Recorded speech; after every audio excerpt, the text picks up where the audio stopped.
Thanks all of you for coming. I really appreciate you taking time out of your evening to come and listen to me talk. Can you all hear me okay? I'm going to try and keep it loud-ish. So I'm going to kind of read some things and talk mostly kind of about ideas. Like Paul said, I'll be around and I think we'll do like questions at the end, so if there's anything, like I'm not going to go into specific works all that much, so if there's anything that you want me to talk about, feel free to ask.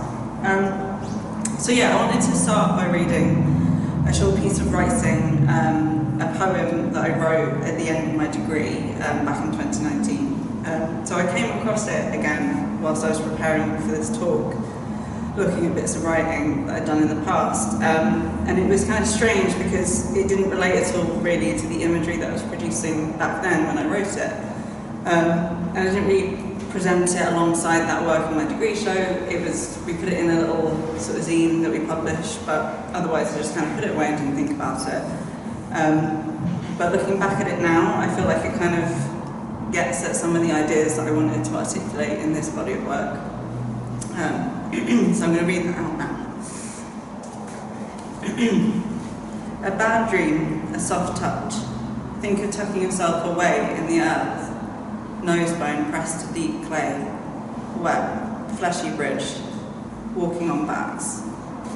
Shivers where somebody was. Waking, creaking, cracking sand. Skulls full of lilac flush and dribbling out pecky mouths. When you forget yourself a fleshy thing, fuzzy peripheries, your throbbing porous borders, buoyant consciousness of flesh floating like hard shells in the ocean, making up sandstone, sucking in smoke, breaking up the cyclical viscera, feel yourself singular, caressing your boundaries or pinching them should they become too much, sitting in your little house of hair and teeth, slippy doorways, you are an island, formed out of the sea. Big rocky scalp. Under the swelling wet abyss, you were born with the others. You born from teeming mass. Your thumping heartbeat in your head says you are a thing. But it sounds the same as all of the noise of the clanking streets and building sites, built and unbuilt every day, pulling bricks out of yourself one by one. The cells are the building blocks of life. Inside them lives lovely shapes. So I'm not sure even now if these works kind of directly illustrate the ideas in this text, but I'm kind of hoping that if I place them together, that will give an idea and articulate some of the context of the work. I also wanted to read it because coming across it, I found it kind of funny and comforting. When I was starting this work, the underpinning thoughts of it, the kind of content felt sort of new in a way, and then or at least like a bit of a shift or in angle or approach. Looking at the same kind of core ideas I usually work with, but yeah, from a slightly different angle. And then reading that, it just kind of reminded me of how even when you kind of move around in your practice, you never quite get away from a small group of core concerns. Or at least I feel like that's true for me. So yeah, the work that I've made from degree, even foundation really, which has led to this work today, where I kind of have these hairy creature women figures. I see a direct line back to who I was when I was a child, and I think that this is something that's perhaps true for a lot of people in their work. I don't know. But for me, I spent a good deal of my childhood as an animal, so I had all these different characters and they had names and could talk and stuff, but they were kind of all creatures of some kind, some recognisable animals, others that were sort of weird amalgamations of my own body and props from around the house. So I had this old elasticated skirt from the dressing up box, and I used to sort of wear it around my face, and it would conceal my whole body. I just have my feet or a pair of like welly boots sticking out the bottom, and I sort of wander around the house saying weird stuff. So yeah, I don't know if that sheds any light on where this work comes from, but I think maybe it does, or maybe it raises a few more questions, I don't know. But yeah, I'd like to try and explain a bit further what I was getting at in this work. I kind of wanted to try and talk about it in a different way than I usually do in like statements and applications and that kind of writing. In that there's maybe some more succinct, or hopefully a bit more succinct phrases I might use to sort of describe key sort of conceptual frameworks and things. But I think sometimes in those bits of text, what's required out of necessity is to make the work more definable. And I kind of wanted to avoid that in a way. Not because it's a little bit at odds with what I want the work to do. And that's that I kind of want to complicate things. And that's not to make things more difficult or intellectualized. It's kind of that I want to confuse and muddle the typical ways that we think about categories and meanings and the ones that our culture hands down to us. So I'm going to read another bit of text that I've written.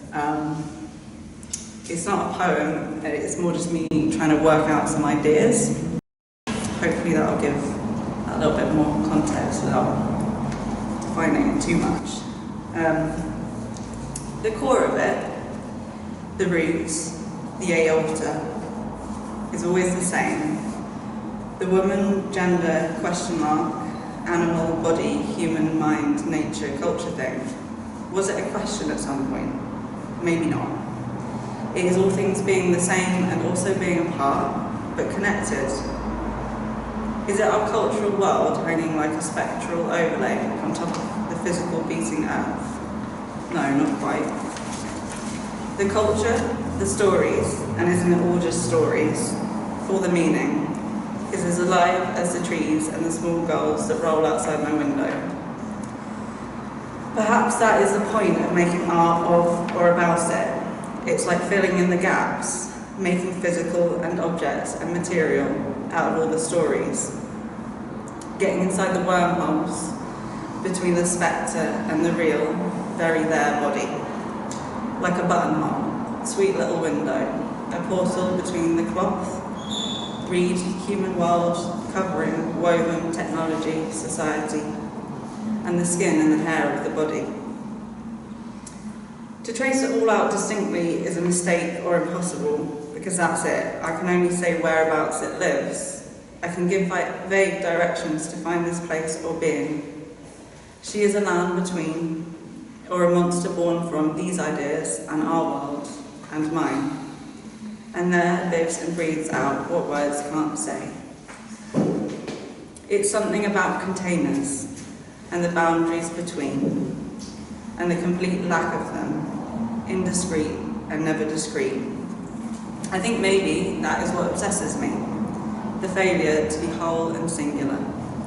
The culture is telling us that we are or should be that, hard, smooth, complete, never spilling out or from, not intertwined, not overgrown, not dribbling and leaking and saggy and growing and decaying. Shiny, glossy, together, slim, hairless, capped in acrylic, and neatly packaged. I never could. All the picking and plucking and tucking and ironing, it left me rawer and redder and more open than I started. It's not got nothing to do with gender, but it isn't only that. This thought, this thing of the non-discrete and the indiscreet, it keeps ticking away. It's containers, yes. It's bodies. It's lack of bodily unity, lack of oneness, wholeness. It's being not a hard, singular, solid being, but a shifting, open and unboundaried thing. I don't mean this in some new world hippie spiritual way. We are all connected and connected to the earth. But this is kind of true. I mean it in a biological way also, philosophical and political too. I'm thinking of it like scientific models. Like when you're a kid and you learn all of a sudden you are made of cells, and those cells are particles. And particles, they either have or are atoms. This knowledge is gone. You only just learned to separate yourself from your caregivers and your environment, and now you are told, out of the blue, all you are is essentially a teeming blob of dots. It's this. And then growing through the terrible horror gore of puberty, the borders of yourself shift suddenly, and moss grows on stone. Things start to seep more. There is more to manage. You start to belong more, not to yourself, but more to the world and your family. It's tremendous, and it's awful all at once. So yeah, that was some workings out, and perhaps a little exposing, but I thought it was a better encapsulation of like what was going on behind the images than I could put in a less personal way. So I just read it. But yeah, so these feelings and thoughts, I feel like they kind of pull on the core bits of my practice, which are about playing with species and gender. Part of that is like a serious desire to want to reframe our ideas of humanness and the mind-body split, and just applying a general suspicion towards any simple categorization of living beings or the experience of being. And I feel like this is something, as a thing, whatever it is, it's quite simple, but there's just like endless ways that we can put it. But by nature, it kind of often resists words. That being said, literature is a really important part of how I make work. It's like a key component of how I start. Something that's really important to me in my work, and has been a big influence on how I create imagery, is magical realism. So I feel like the sort of influence of surrealist art is probably really evident in my work, but I think there's also something more than that that's about storytelling. So the endeavour I see in magical realist approaches is about holding the factual and mundane and empirical alongside the symbolic, literary, cultural, and holding it all at the same level of importance and in kind of equal truth. And having it all existing on the same plane. As kind of as relevant as each other and relevant to each other. And that is, for me, kind of like foundational to how I start to construct imagery. Yeah, I don't really see it as myth, though it often gets called like folkloric and things like that, and I don't deny that, but I think for me, maybe it makes me a bit mad. I feel like they're like real, like they're my people. Yeah, so another book that I've read sort of just preceding this work, making this work, that's been really important to the kind of conceptual input of it, and the sort of food of it, is Zeros and Ones by Stately Plant. It's not a novel and it's not magical realism, but I want to read a small part of it, and I hope that will kind of explain its relevance. The book is Plant, who is a philosopher. She's exploring the relationship between women and technology, and she makes kind of a case for women being crucial and vital subjects in the story of technology from its start. But yeah, she says so much else about just being and the experience of being and being human and being a woman, sort of, and these categories that I can't really adequately summarise it. But so I'm just going to read a little bit of the introduction. It's like a little taste.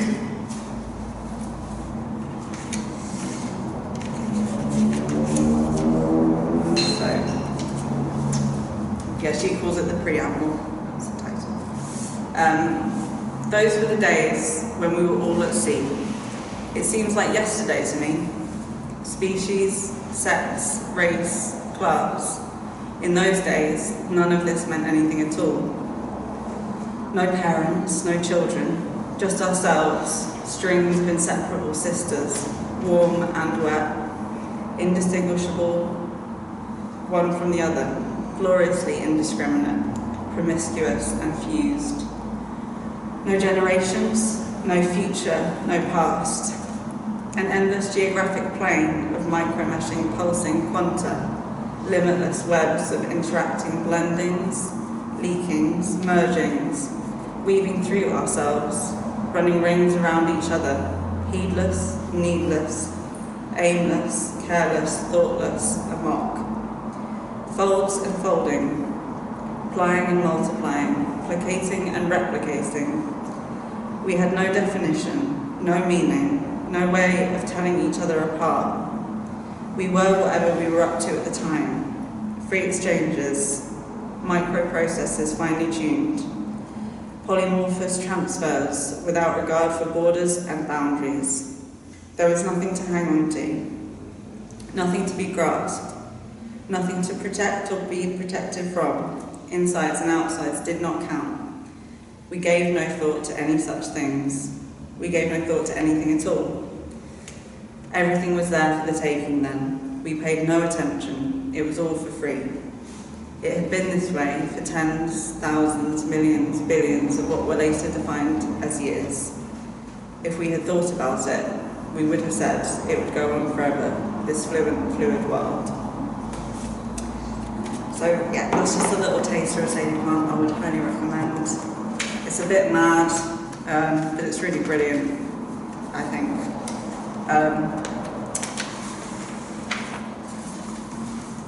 Yeah, it kind of reads like poetry at some points. So I can kind of see that, again, I feel like I've said this about a few of the bits I've been reading, but like I know that perhaps some of the content of it is not explicitly represented in the imagery. Like my work doesn't have any obvious links to science and technology on the surface, or maybe it does, I don't know how others read it, but I think there's something in her approach to writing and constructing the book which is really sort of crucial and has been influential for me. So she draws on science and history and literature and philosophies. She talks about biological processes like mitochondrial evolution and mycelium networks. She talks about Ada Lovelace and her work and her mental health issues. She talks about stories of telephone operators and secretaries and the work of Babbage and Turing. She quotes science fiction and she draws on feminist philosophies of Irigaray and Haraway. And she uses all of this together to paint this vast and really complex but somehow very truthful and exciting vision of where we are and where we have been. It was written in the 90s, but I feel like it's still written. And quite interesting in terms of technology as well, even though that part's less relevant for this. But yeah, so that in its approach and some of the imageries, there's a lot of like talk about eggs and stuff, which is really fun, and that feels, yeah, that's all sort of fed into this body of work as well. But yeah, as I've kind of said, I'm aware of a bit of a contradiction. I'm conscious that there are parts of what I've spoken about that aren't aesthetically explicit in the work. I'm exploring or it's kind of utilising kind of abstract ideas or ideas about a kind of abstracted state, a sort of dissolving of figures whilst making highly figurative work. But I think in a way, my little friends, my creatures, they've become like players and actors. So I can move them around and explore the ideas that occupy me at the time. So the concepts that I'm reading about and talking about now serve like the ground or the food and climate, and then the figures act out the drama. How the imagery then happens is about just living life. So reading stories, watching films, working my job. Yeah, so as I go about my days, where things happen in life, moments and scenes, feelings, when they touch on the thread of what I'm thinking about and what I'm reading, I'll try and like grab at them and filter them through this sort of personal world, and I'll note them down either as words or sometimes sketches, and from that, the paintings and the scenes in them, that's where they come from. So the sketchbook and the notes section on my phone, it starts to be like a bit of an anthology where I can dip into it for stories and take them out to make them bigger, or sometimes a smaller drawing will happen in between. So yeah, I'm often starting with quite sparse, visually sparse sort of scenes or vignettes. And the drama in those and the narrative of it, I feel personally that they're in the interactions between the figures. So between two figures in their works, or between the figures and their environment, between the figure and the viewer, or even just the objects that are surrounding them. And then what happens in the painting is a kind of fleshing out, and again, to be slightly contradictory, a sort of solidifying. But that, for me, is like an effort to make the narratives that I'm trying to represent more convincing and more absorbing. And I do feel like drawings can achieve this, but generally on a smaller scale for me, that when there's an intimacy there. Some people make really big drawings that do that, but for me that's not kind of happened yet. So I think that's what the paintings offer in terms of my own process. Yeah, so in that sense I kind of think of the paintings as drawings themselves, and the paint in a way is like a means to an end. For me it's not painting that's really about painting.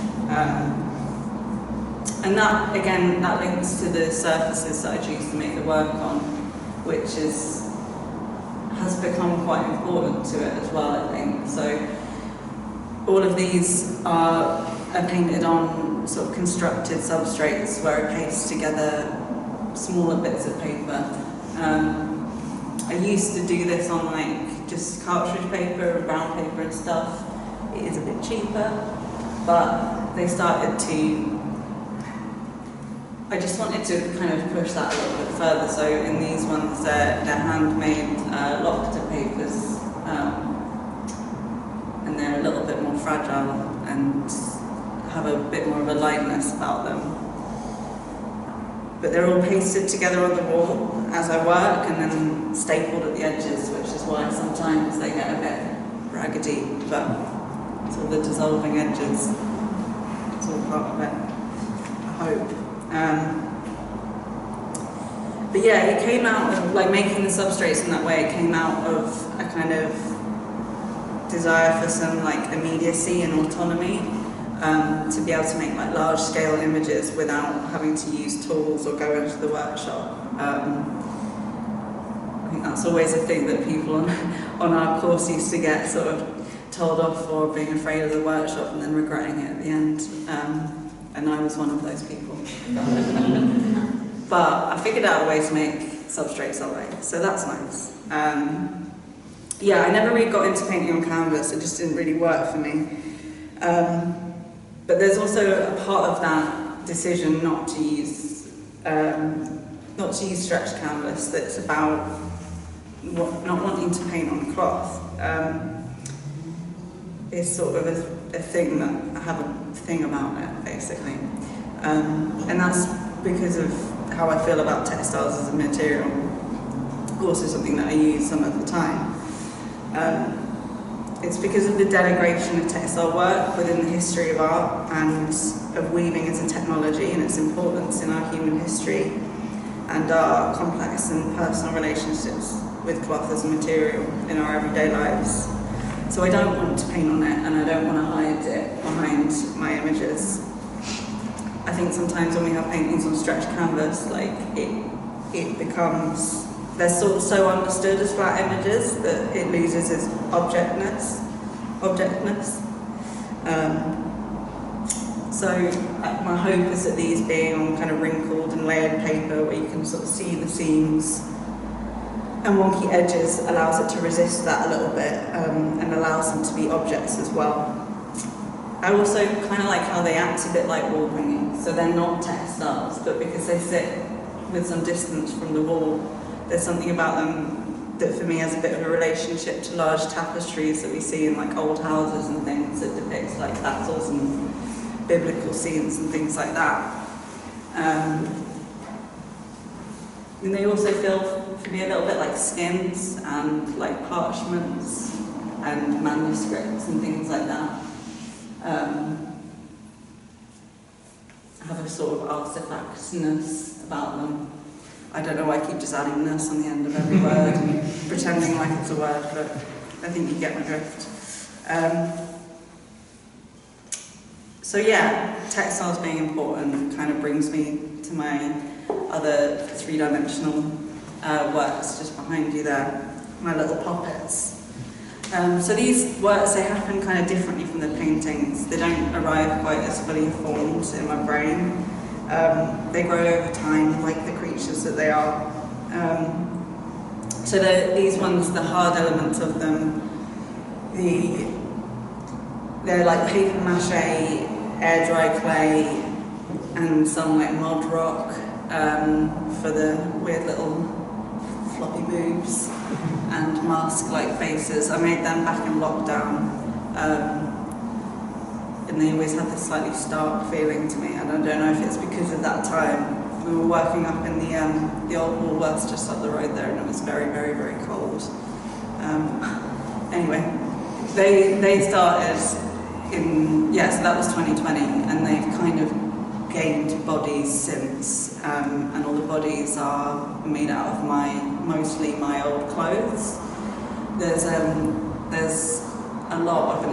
big appearance of a lower tracksuit I had when I was 17.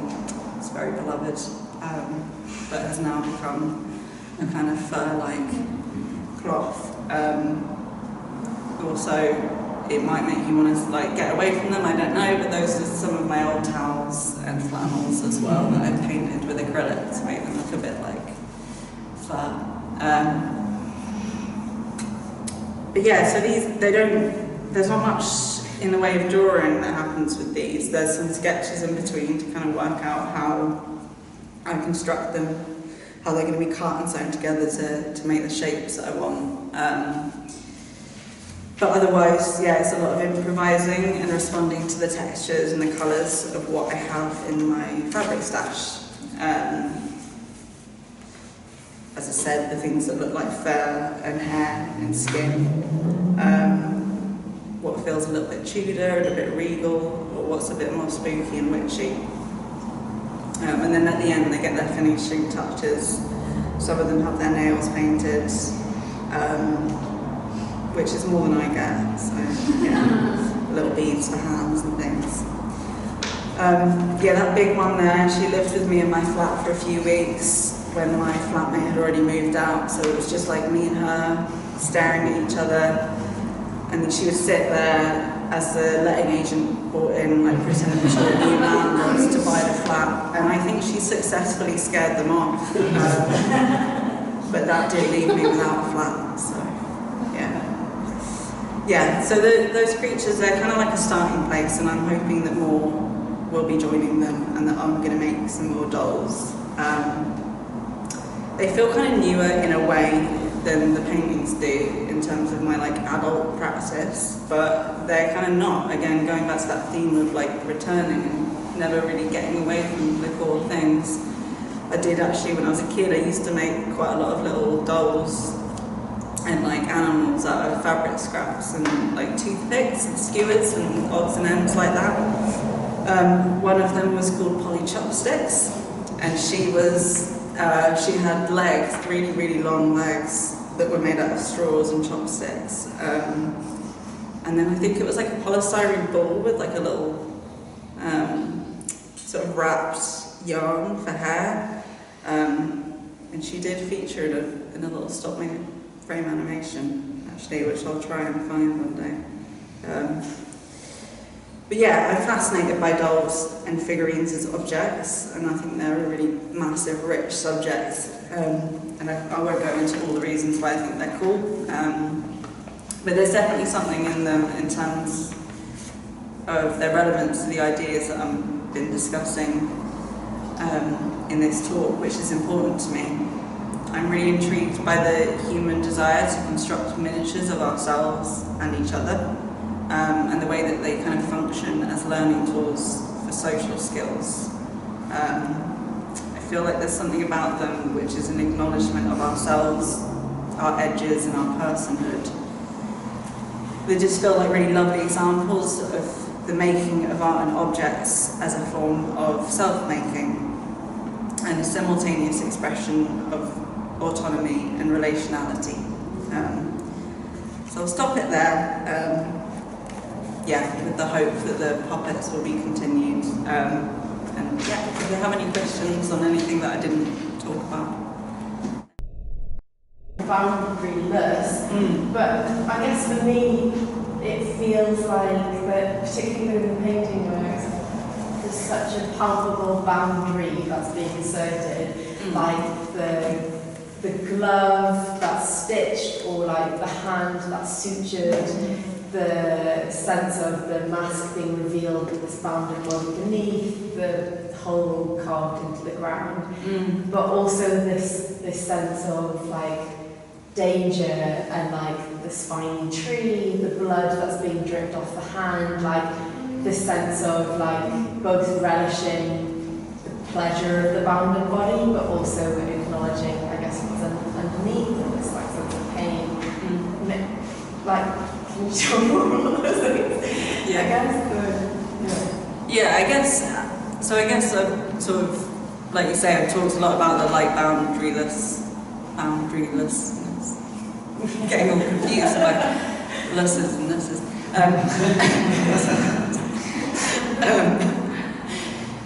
I think it's about the tension between those things, and that being in a kind of, it's like trying to express it being sort of almost like a perpetual tussle with being in relation to others, like other beings and the rest of the world, and also really kind of wanting to not sometimes. And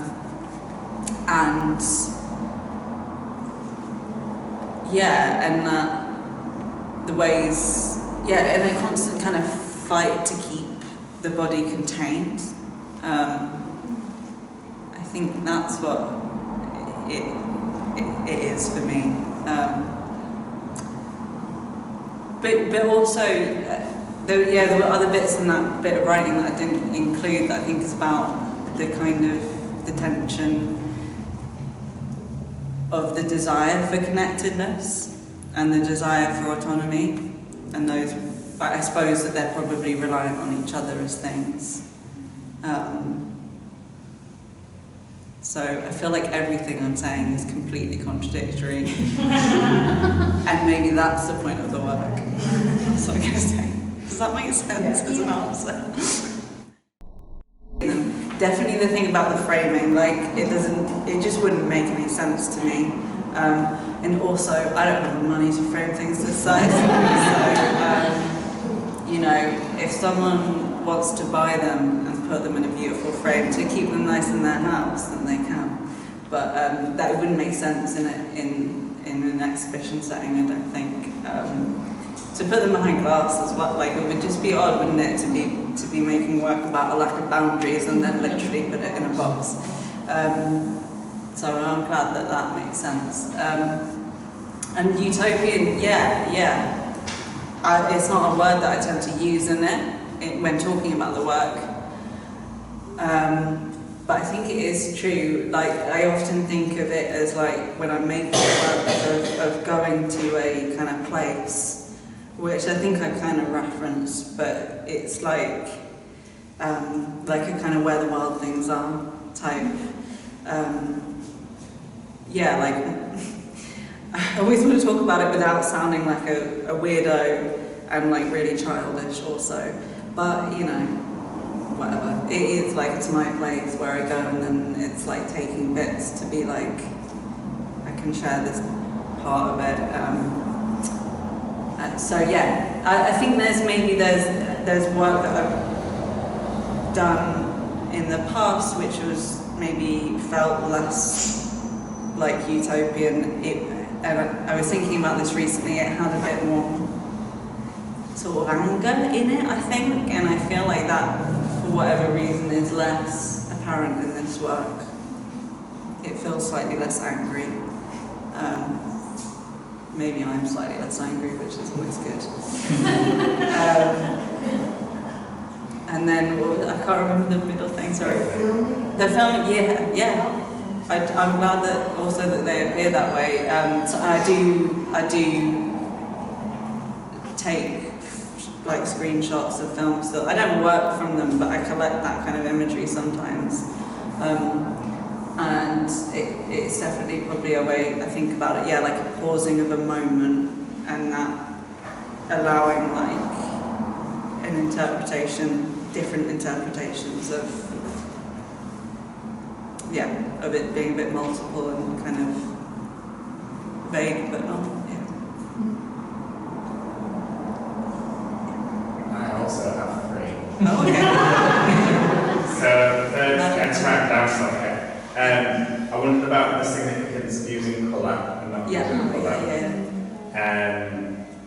And then I also wondered how you knew when something was finished. So, for example, this one has way more colour, texture.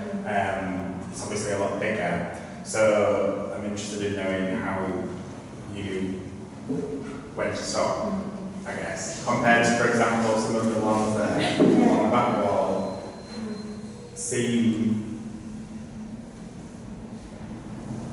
I guess, I don't know, but so I'm interested in that. Yeah. And then also, I'm interested in when you set out to make these pieces of work, for example, this one behind you, what did you set out to make? What was the image? Did you think of this? Or was it like, I am? Because I think they're quite connected. It's obviously like, to me it seems like a series of work.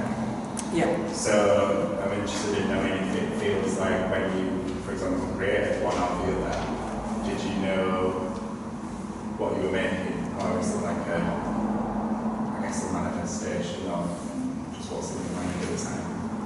So I think the first question and the last question, kind of the answer is together a bit. I usually start with quite a simple drawing in my sketch, but like I was saying about the notes, so I make little notes on my phone, so there'll be like the last one, I think it was just said like hobby horse, ? Big spoon. Yeah. Things like that, like weird little reminders to myself. Or sometimes it'll be like, I don't know, like a hairy person with a mask and big hair, or and then I'll maybe, or if I'm in my studio with my sketchbook, I'll do a really simple line drawing.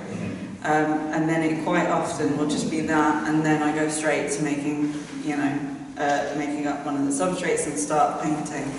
And then I think colour is where where there's something else happens that's not predetermined. That initial drawing will be quite sparse and not have that much in it, and it's that fleshing out and like making it a bit more of a real world. And that, I think that's what the colour's for. In my mind, it is like making it nice to look at, and like or sometimes a bit uncomfortable or something, but it's making it like convincing. And I guess that's where this sort of cinematic thing is like a scene that can like draw you in. I'm just trying to use it in that way, I think. Also, I just really like green. That's also a reason to use colour. But yeah, this one was quite specifically a response to a bit in a book where this woman, she's like a Victorian medium, and she's looking in the mirror, and she says this thing about looking like her face looked like it was tied on like a veil. and that's something of that sort of putting on a mask and taking it off. But I was also interested in, like, because a lot of the paintings have hairy people in them, like, what if your hair is underneath your skin? And you're just wearing a human suit or something. Yeah. Does that answer it? Was there something else in the middle that I didn't answer? Yeah, I don't know, it's finished. Oh, I think all the artists in the room will be like, the never-ending question. Yeah. Sometimes I just get tired. I'm being silly. It's easy to go too far, I think, and there's this temptation to keep going. So I feel like I tend to stop when I feel like I could still do a bit more, because I might know. But with the drawings, it's definitely different, because it's even. There's no taking away.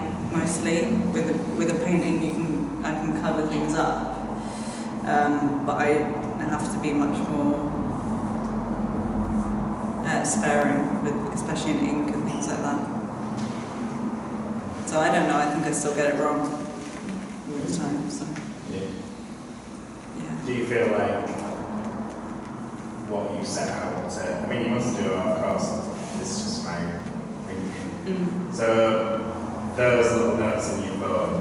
Yeah. How do you know when something feels like that's what you set out to make?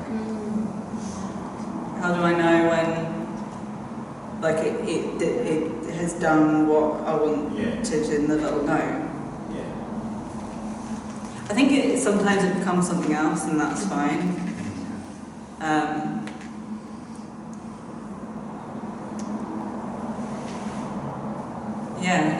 Something else happens that I guess you spend a bit of time with it, and like sometimes other things will. I guess I'm not precious about it, because I'm not like it has to be what I set out for it to be, because actually that's the fun part as well. Is like what else might come into it in the process. Like with that one as well, it's probably easiest to talk about. I think it was the last one I did, but so it had a starting point from that book, and that was where the idea came from. And then, like when I was making it, I was listening to a podcast. Have you heard of Radio Rental? It's all just like people telling spooky stories, and a lot of them like it's trash. It's like a bit of a trash podcast, I think.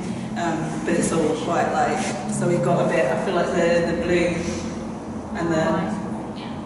and it's kind of got a bit of a Halloweeny thing about it as I was making it, because of what I was listening to. A question for you. You talked about size a little bit, and I wondered how important size was to you for the object, although it's an organic process. Yeah. You got the luxury because of the process of adding bits.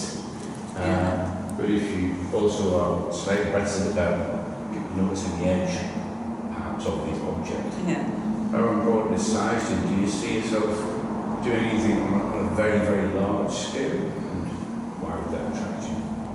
Yeah, I mean, these are they're just like the dimensions of my studio wall. So, it's just what I have space to make. Like goldfish. Yeah. Go the size of the dish. Yeah. How big do you think you would like to go?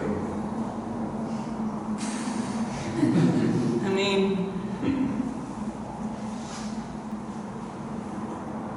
I kind of think I'd just do whatever I had the opportunity to do in a way, but I would say there's something about the way that I make them that's obviously important to me, is that thing of autonomy. So I don't have to, like, I can carry these, I can roll them up, carry them myself, I can construct them myself, stand on a chair or a small ladder, and it's all within. It's slightly bigger than me, but it's within my sort of bodily reach. And that I think the scale always relates to the to my own body. And they're probably like just slightly bigger than me, the creatures maybe. Yeah. So I don't know if I'd go that much bigger unless I kind of like the idea of maybe like a very, very long one. That would be quite cool. I never thought of adding bits on at the end though. That's such a good idea. I could do two and then stick them together. Thanks.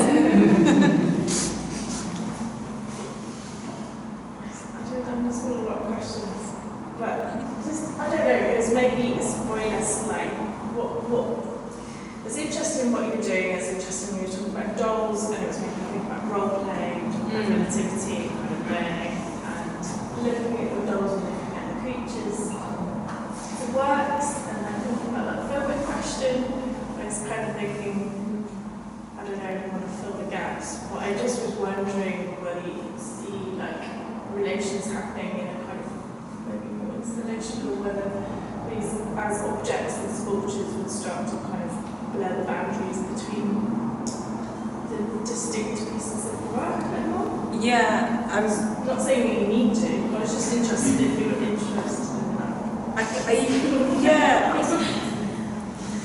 I always wonder about it as a thing because I make them in quite different ways and they feel like I sometimes also literally make them in different places. So I make the paintings at the studio, and because the studio is a bit mucky, I don't tend to work with textiles there, and I work with that at home. So, I had thought about like there have been little ideas of like animating the dolls. Of doing a kind of reflexive thing where I draw from the sculptural objects I make and going the back and forth. That was something that I had wanted to do.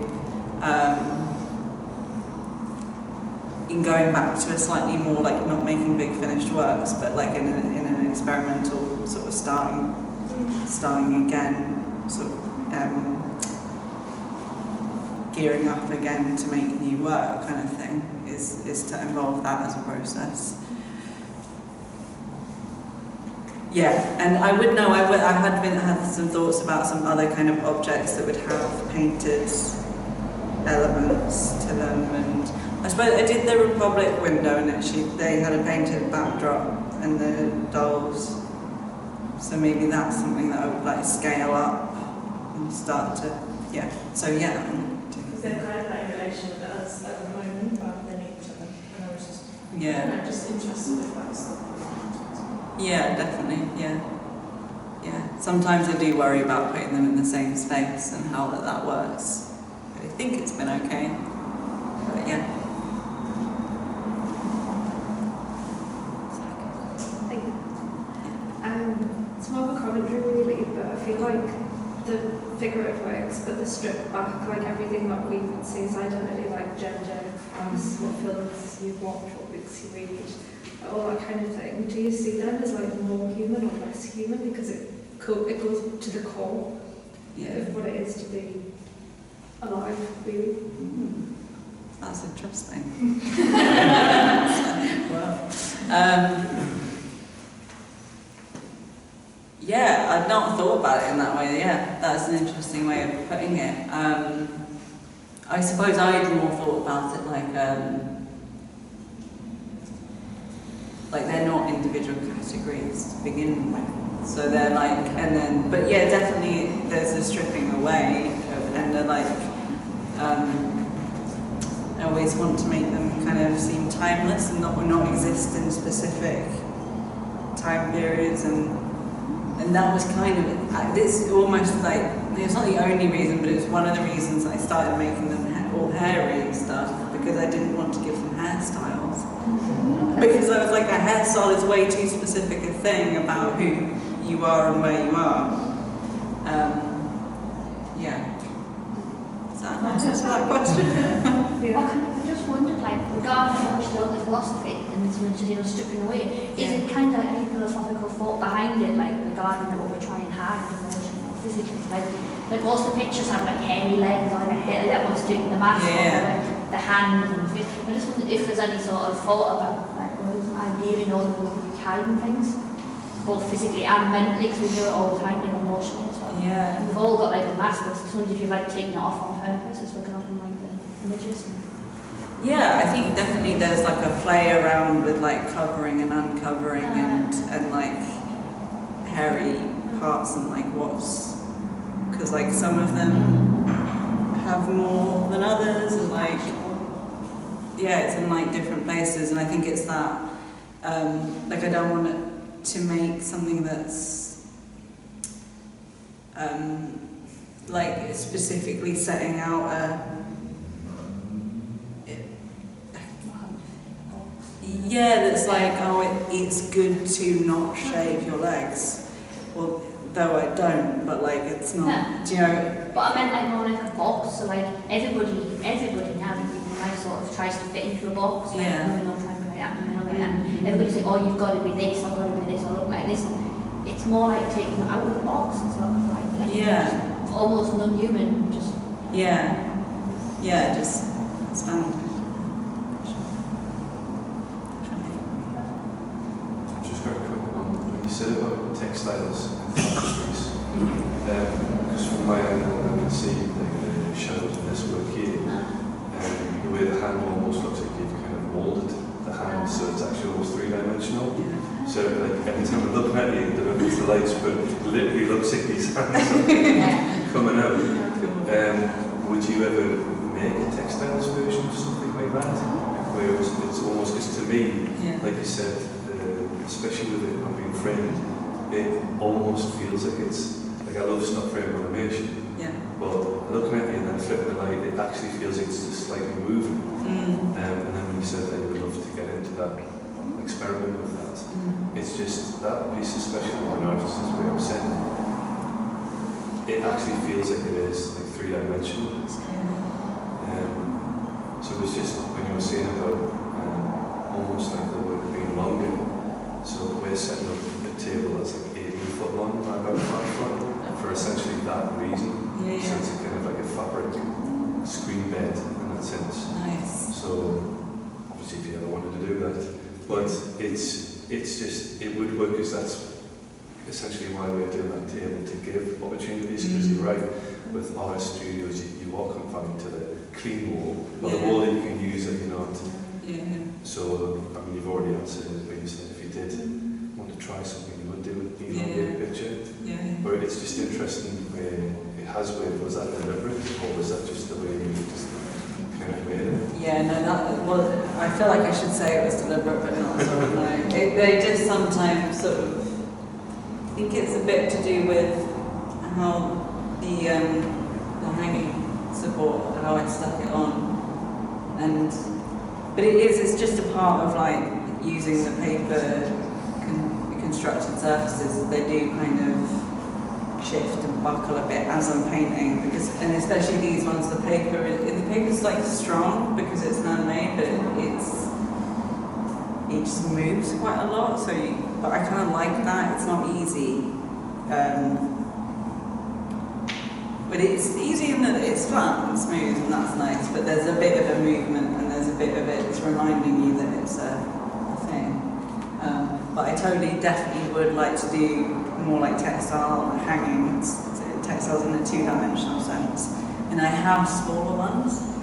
I think the thing with those is because I really prefer to make, unless it's in sewing to like construct things, the like visible stitching, I like to do things by hand. I like doing hand embroidery, and it's just incredibly time consuming.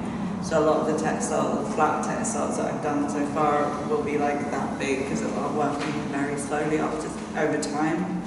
And that's that difference between these are pretty immediate and quite quick as paintings compared to a lot of, like they're acrylic as well, they're like dry instantly, and I can do a big one in a few days, whereas the cloth stuff will happen literally over years sometimes.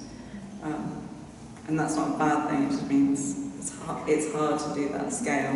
But I really want to, I just need to sort of, figure it out. Cool.